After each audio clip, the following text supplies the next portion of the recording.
For today's video mga idol, ay magluto tayo ng suso kung tawagin dito sa aming probinsya mga idol. Sa araw dito mga idol ay mag-practice tayo magluto para mag-asawa tayo ay master rin tayo magluto o makauyab tayo mga idol ay hindi nakansi yung mauuyab natin mga idol. Kasi ito, dalawa kaming tulong-tulong dito mga idol, puro mga binata para pag nagkakita nilang video to para uuyabin tayo mga idol. At pag may mag-uuyab sa amin mga idol ay hindi na magkakansi kasi marunong man kami magluto at magsaing mga idol at maglaba. Siguradong malilipay yan sila yung mga mag-uyab sa amin ito mga idol. Kay Kuya Juan. Bitaw mga idol, joke ra to bitaw mga idol.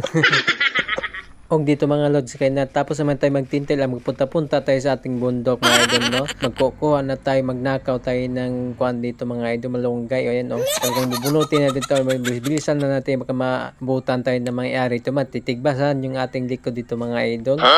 Yan o, nagkuha-kuha din ako ng dahon ng sibuyas dito mga idol. Medyo dali-dalian lang natin kunti dito mga idol kaya basig makikitaan tas mga tag-iyan mga idol ay sigurado. Barangay talagang pupuntahan natin dito mga idol kaya magluto lang tayo ng suso, nakulong pa tayo, agoy, nako. Medyo nagkukulang man yung ating malunggay idol kaya dinagdagan ko ng unti kasi unti lang, malitliit man natin itong malunggay na itong mga idol natin kinuha. Kaya nagdagdag ako ng unti at nagdagdag din ako ng ingredients nito mga idol. So ayan o, yung duwaw na tawagin dito sa amin yung mga idol yan.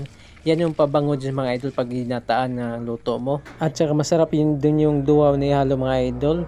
At siyempre wag natin kalimutan yung ating nyog mga idol. Kaya importante yan. Yan yung ingredients natin dun sa ginataan natin suso. Ayan mga ating ingredients mga idol. So napakasimple lang mga lods no.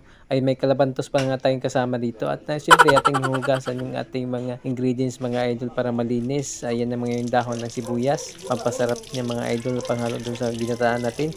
Kung dito mga idol, maghahaling na tayo ng ating sugnod mga idol. Ay lalakasan natin yung ating ilaw para maklaro yung ating video mga idol sa ating kamera. Pagtapos na mag-init na idol, ilulunod na natin yung ating suso mga idol. Ayan no, pakukuluan na natin yan ng isang beses para lumambot mga idol. Pero wag natin masyadong pakuluin mga idol, baka kuminul-kinul siya at matigas. Supsupin, ayan na.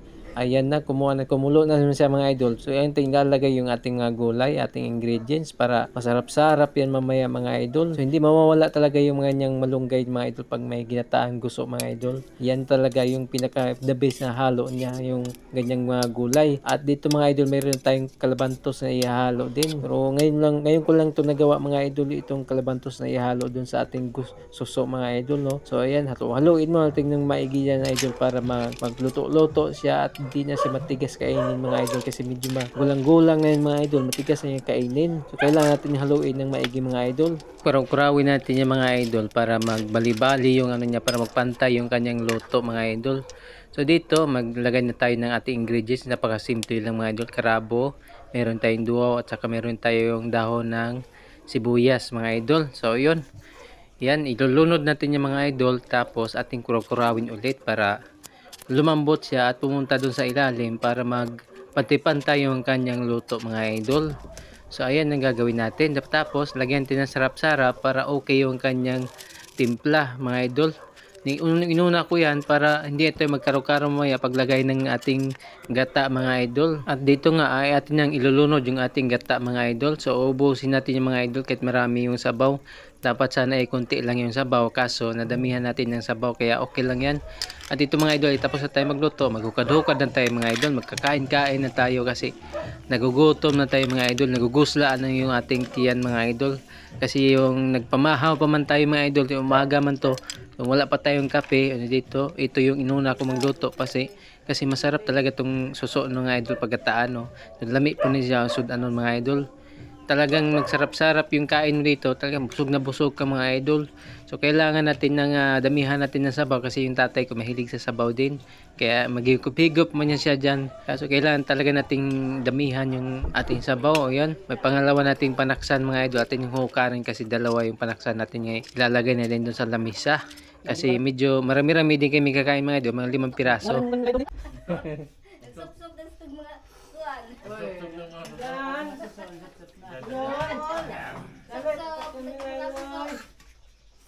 Mahota, may gol. Mahota niya mong sudan nga. Bisaya.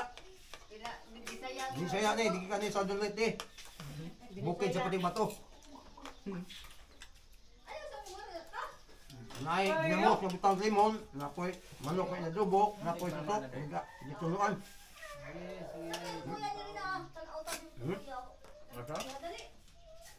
Alam kita. Ngayon ka mga idol, may sabaw ang tagpaw ka ba? Para mabungan yung kagutom. Ay, pang Valentine's mo. Ngayon yung paghigop mga idol, oh. Pang Valentine's mo.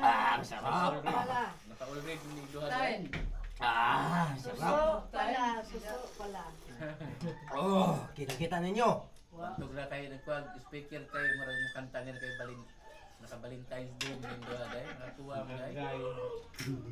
Valentine's Day. Happy Valentine's